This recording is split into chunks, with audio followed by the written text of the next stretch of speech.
Hello there, and welcome back to episode 3 of my tutorial series for Age of Wonders 4. And today's main topic will be hero development and conquering other cities, because Grey Square will fall today. So these will be the main topic. Let's see what will happen in between.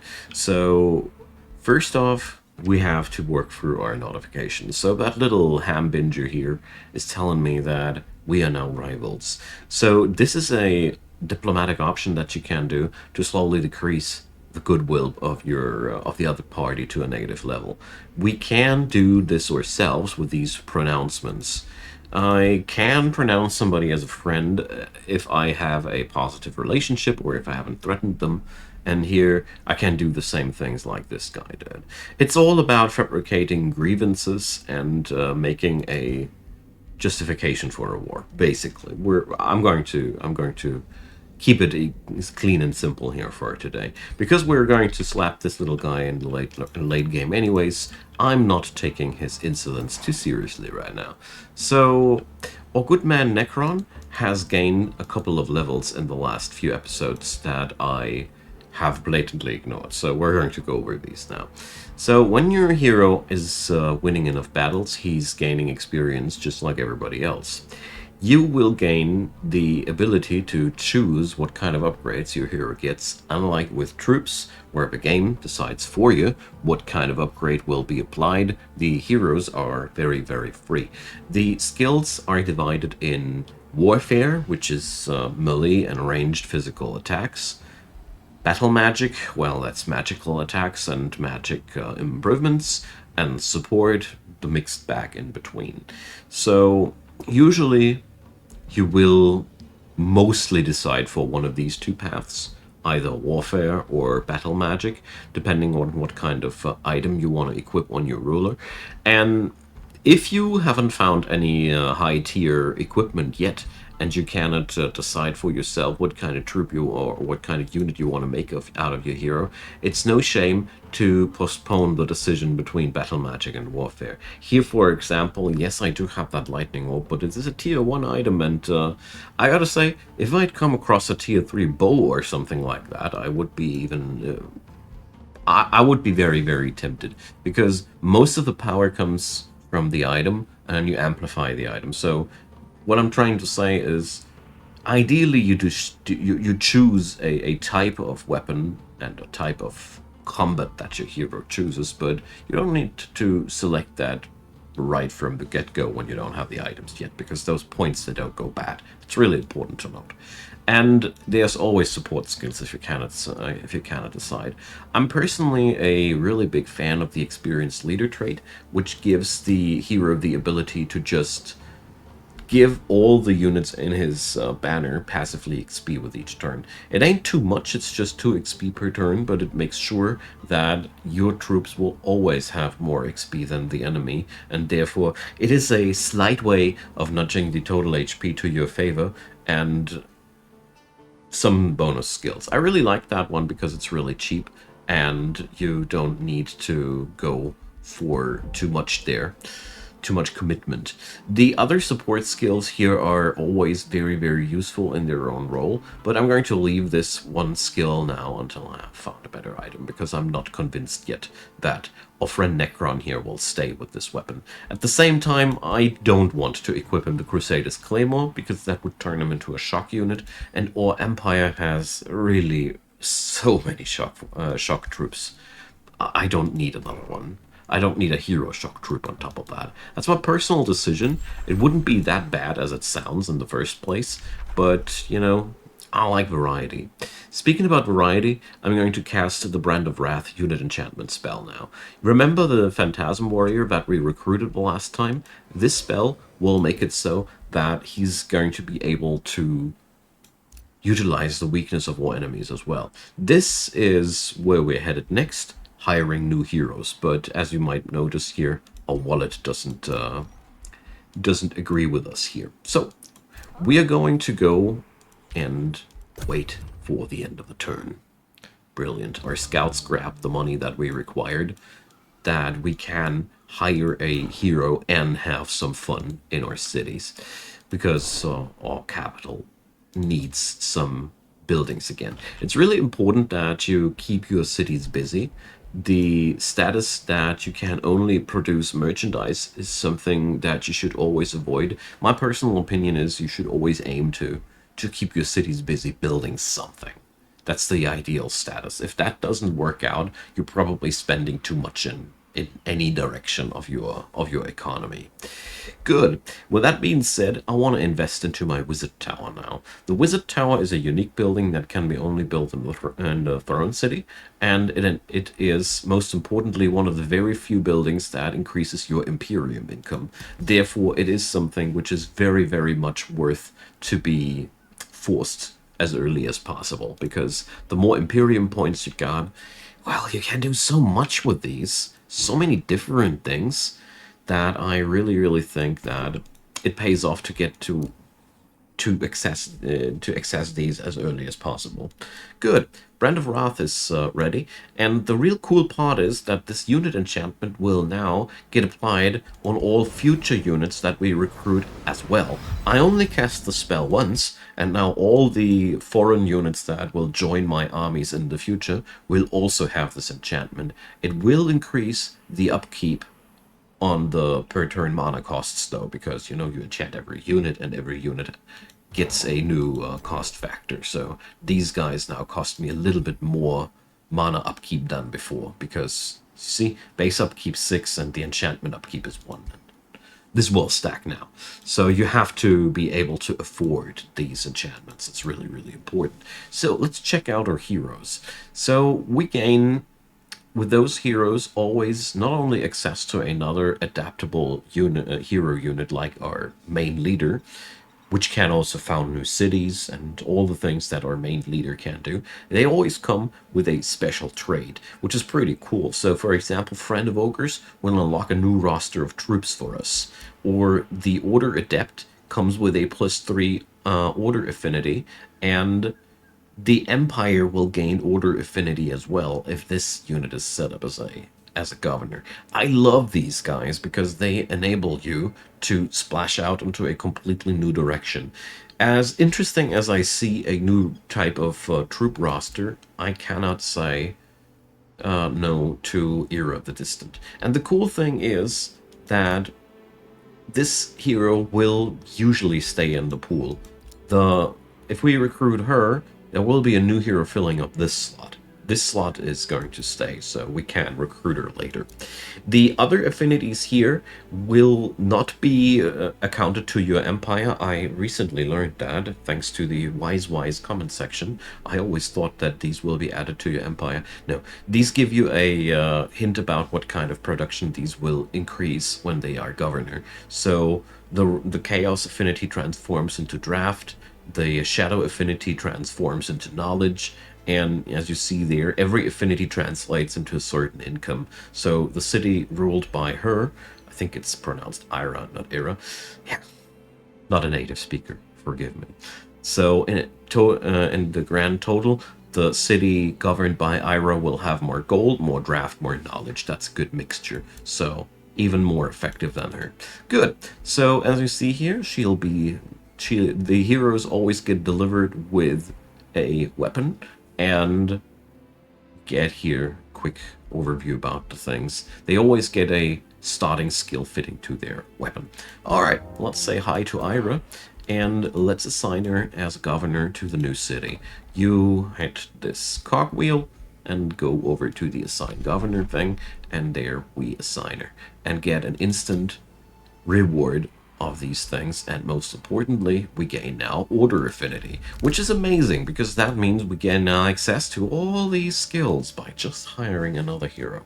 It's really important to stress out how good it is to have a foot in the door in every one of these branches, because typically the first 2 skills in each of these branches are dirty cheap and easily acquirable, even if you have only a low amount of affinity.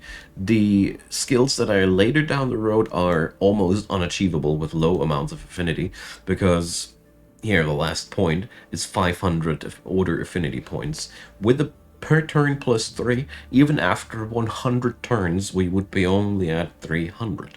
And since the typical game only goes 150 turns, you get the idea. So, to summarize what I'm trying to say here, low amounts of affinity pay off because you gain access to these first 3 skills quite easily, and they are quite valuable, many of them. Almost every one of these branches has these early skills are really amazing for most playstyles. Anywho, so our good Lady Ira will now fetch the new troops that we have recruited over here and carry them down to our new city. I will now go for more expansive playstyle with her because heroes are meant to be used. Oh yeah, and we gained access to a new tome. Oh boy, tome selection. I didn't see that one coming, but it is a thing that is really, really important. Good. So, probably we won't be eradicating a city today. Well, I'll do my best to get to that topic as well. So, first off, I want to explain what we're doing here. After you have researched enough skills in your starting tome, you unlock the ability to gain a new tome. The second tome you pick up will be a tier 1 tome as well. After that, you gain access to the tier 2 tomes. You select 2 of these, then you gain access to the tier 3 tomes. You pick 2 of these, then you gain access to the tier 4 tomes. And then you pick 2 of these, and then you will gain access to 1 tier 5 tome, which requires a certain amount of affinity. So you will be locked out of these tomes, even the tier 4 ones and the tier 3 ones. Now the tier 3 ones they don't need, but here, if you want to access these, this is the lowest amount of affinity that we need to acquire. Luckily, this ain't any problem at all, because picking a tome is always increasing your empire's affinity by 2 points. Whatever direction, every tome will give you affinity. That's a built-in for everyone. On the other hand, now we get to select new skills that we can research. There is a wide selection, and I will, in all honesty, present to you my selection and explain why, but I'm not going to go over all of the tier 1 tomes because that would just go too far. So please forgive me. Let me explain now what I want to explain, and then I'm going to go for the tome that I wanted to. So we also gain not only affinity, fitting to the type of tome, we also gain access to either new skills, new hero skills that can be applied to these, new buildings, new provinces. There's also new... I don't think... No, new units are not included, never. But as you see here, a lot of new things get unlocked for every tome just by picking that up. These don't need to be researched. These can be applied the moment you have picked the tome. Everything inside the scroll here, though, must be researched before you can pick it up. So let's head on over to the tome that I'm going to pick for these fine shadow people. So I have decided to go for the Tome of Cryomancy because I personally love this one, and I think this deserves a little bit more attention than I think it gets. So on this tome, we gain more Shadow Affinity, which is pretty cool because we already got some. But we also gain access to new unit enchantment spells, and these are what I'm mostly after. They give us frost damage, and therefore we also gain... not therefore. We also gain extra damage against frozen and slowed units, and since I have spells already on the Dark faction that slow enemies, I see a big synergy in my combat casting that I already do. To add some fun into it, we gain also access to Ice Coffin, which is a spell that will just freeze an enemy, which lets them skip a turn. This is mighty. Cheap and mighty. And we gain also access to a new battle mage unit that can also inflict frozen. So that's... I like this one. Here we have an army spell which can be used on the world map, and a new summon spell. So we select that, and now we gain access to new spells. And down here you see the next research, the amount of research circles we need to complete until we gain access to the next suit of tomes. I'm going to start with Ice Coffin because I love the strategical applications of the spell. It's just so powerful what you can do with it that I totally want to illustrate that today. So let's move our troops. Let's see. I think we are going to go for these guys. And you folks told me in the comment section that you'd like to see more action from my troops, so we might actually do that. Oh boy, but well, not if I could get a knowledge bonus like that. I'm going to pick this because this is a really, really awesome reward. I can pay some mana to get knowledge, and as you might note here, this is almost 1.5 turns worth of knowledge that I just can't get for not fighting these guys. I'm down. So we gained access to Ice Coffin. That's really, really good. So I'm going to research Frost Arrows next, or Magical Words. We're going to go for these. So let's go for this direction next. I think that's a really, really cool idea. So let's see. Everybody busy. Everybody busy. And here the 4 scouts are already picking up so much stuff just on the oceans for free. We gained so much gold already the last couple of turns. I really love it. So I'm going to build that stronghold here, so we gain also access to the last unit from our roster, the Dark Knights. Or, well, I just did realize that it would take 7 turns. That's a little bit more than I am willing to do. Willing to invest here, so we're going to build a stonemason in between. Now I don't have the gold anymore, but that's okay. I just feel like it's quite important to keep up with the production points instead of rushing too boldly into something that ain't that important. So we still have a quest to found 3 farms, so let's quickly do that. Get that reward so we can make our cities grow even further. We could gain mana per turn, or we could gain draft. So, well, I'm gonna take the city growth because this gives us a nice jump forward here in terms of progression. So we'll be able to claim new provinces next turn, and I think that's just the right thing to do.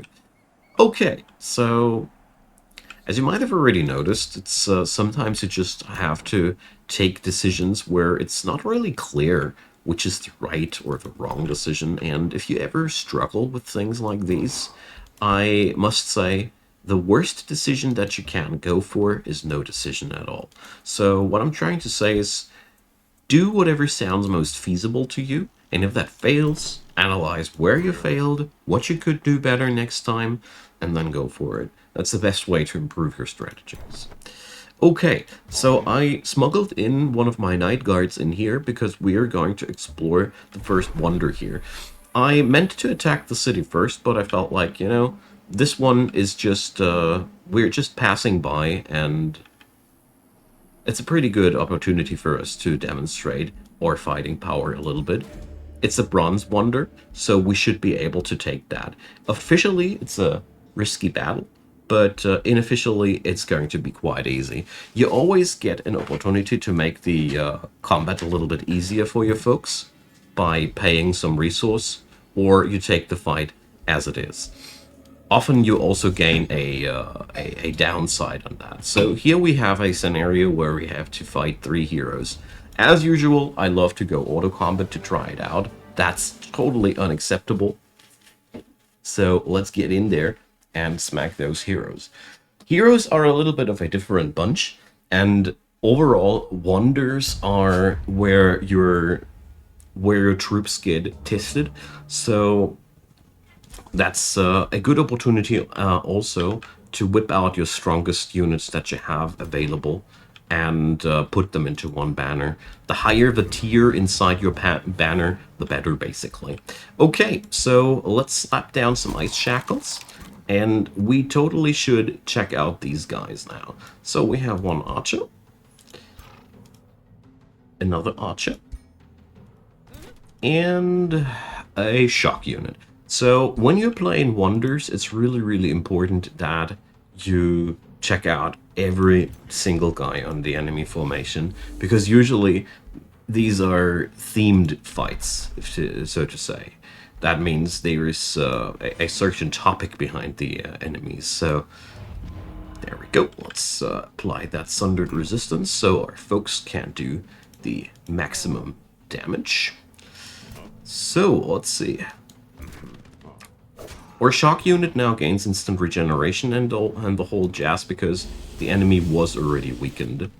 I always try to take out as one guy after the other in situations like these, because it's really important to note that it doesn't matter if this hero has no HP left, or 1 HP left, or all of his HP left. The damage he'll do is always the same. So we're trying to finish off always one guy after the other. There we go. So, hero 1 down. Now we will get some retaliation there, and one of our tier 1 shock troops died. So this is the point where you always get to, or have to decide.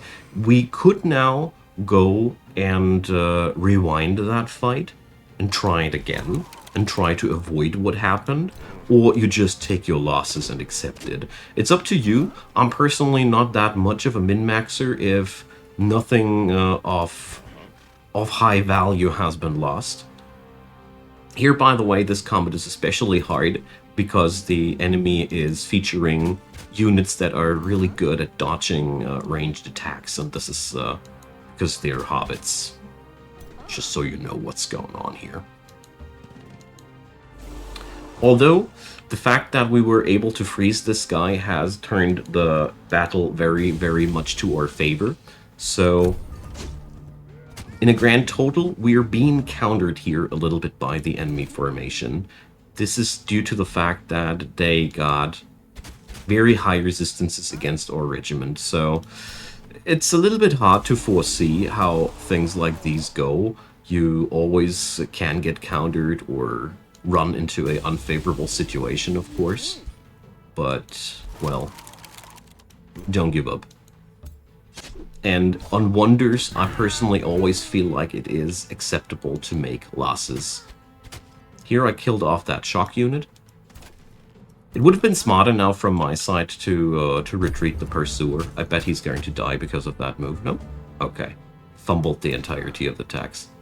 In general, if one of your troops goes low and they don't get bursted down in one thing, in one whoosh, then it's smarter to retreat them. So I think if I would be retrying this combat, I could save this guy, but I'm not gonna.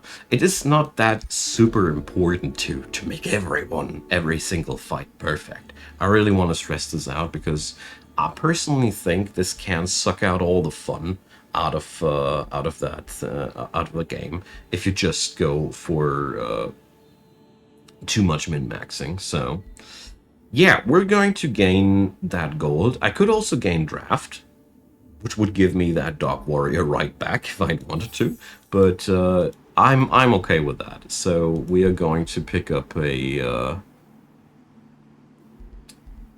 another Night Guard instead, because I still have one of those folks left over here, so that's not too much of a big deal. And this unlocked now the wonder for my civilization, and we also have now 3 heroes in our crypt. That's pretty cool as well, because as a dark culture, we get to utilize these remains better than other people. You can't always sell them. For some reason, there's a market for these, don't ask. And yeah, we can go for a lot there. So I meant to attack these guys, but I just noticed that, well, most of the armies are scouts. Okay. Was a little bit concerned for a faint moment because that looked a little bit dangerous, but well, actually not. So we're going to move our folks now towards that city. In general, I feel like my army is right now a little bit too small, but there is no problem in stocking up troops. We are constantly producing, but I still want to reserve what's being produced down here to my other guys. So that Wonder Conquering didn't go too perfect, but not too crazy bad either. So let's apply that Frost Arrow spell. There we go.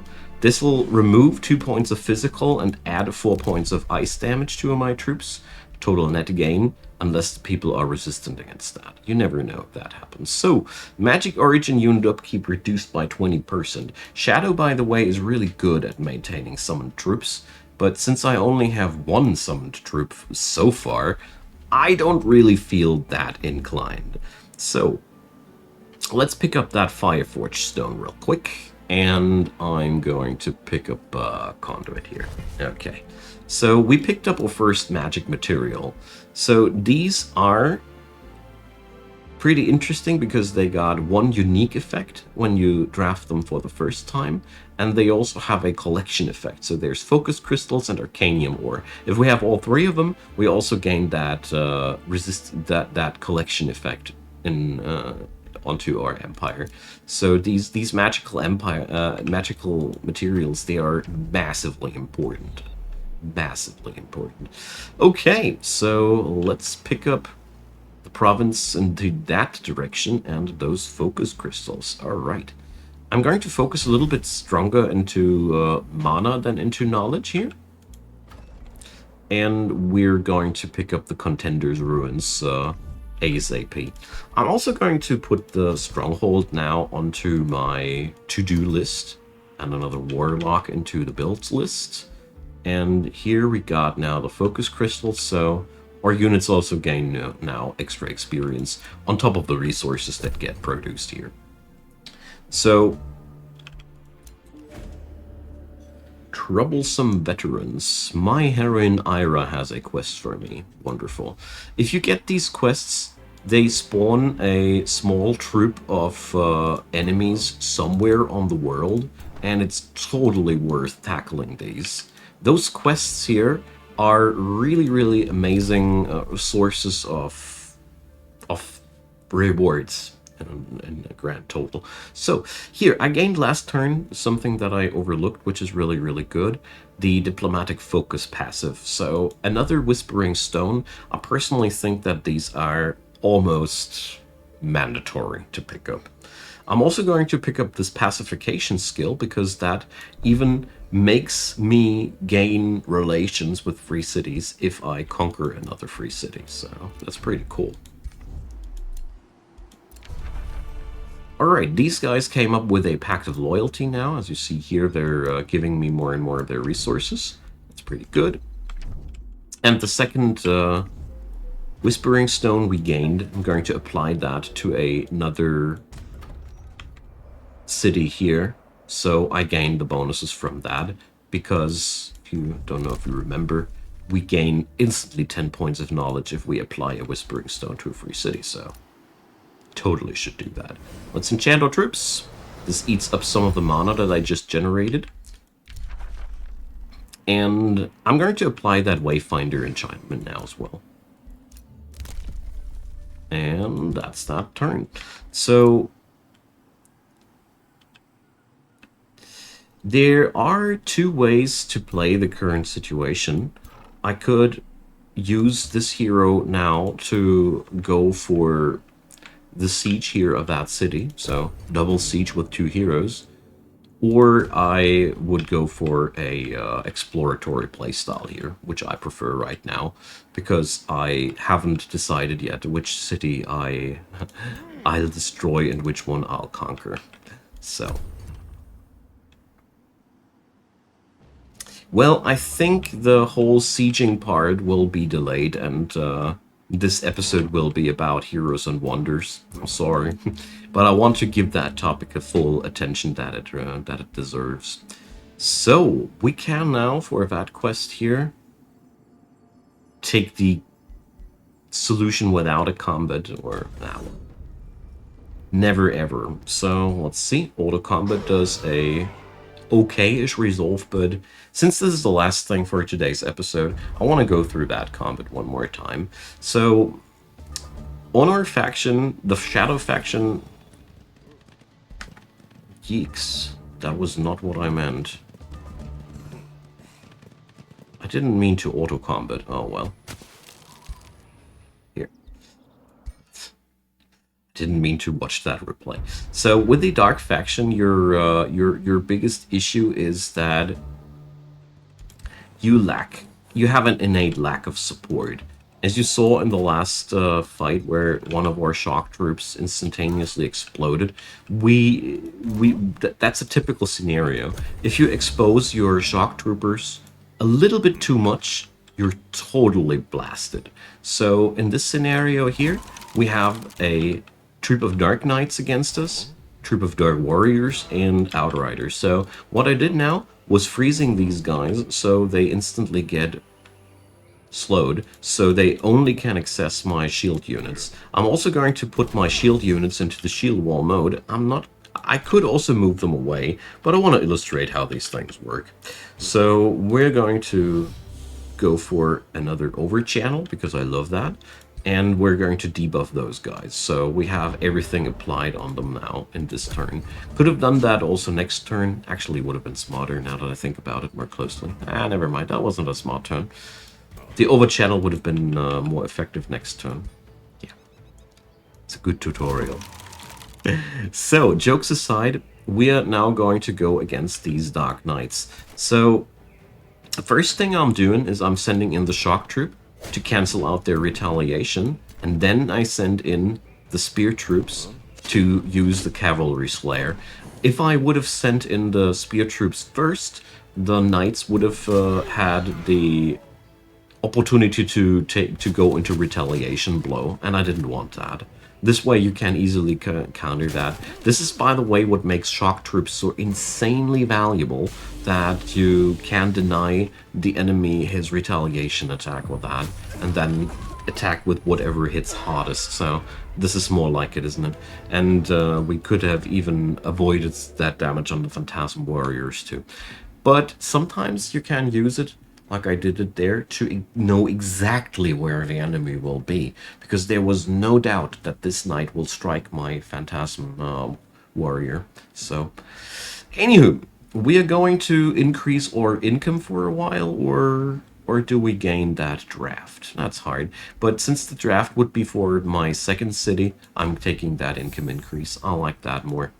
Okay, my friends, that's that for today. So thanks for watching. I'm really, really sorry that I got sidetracked by these wonders so hard. But I think it pays off anyway to prepare myself a little bit more thoroughly for the siege there. After all, this is how it's done best. So thanks for watching. Drop me your comments down below, leave me a thumbs up, or consider subscribing. I would be delighted if you did so. As usual, there is a playlist link down there below, which leads you to the entire playlist of this tutorial series. So if you want to check that out from episode 1, there you have it. A big thanks to the supporters of my channel at that point. I really, really appreciate all your help. And if you want to join on in and find out more, there is a link to Patreon, PayPal, and Buy Me a Coffee down there, and I'd be delighted if you'd give them a look. That all being said, I thank you again for watching this video, and I hope you're having a great day. See you next time.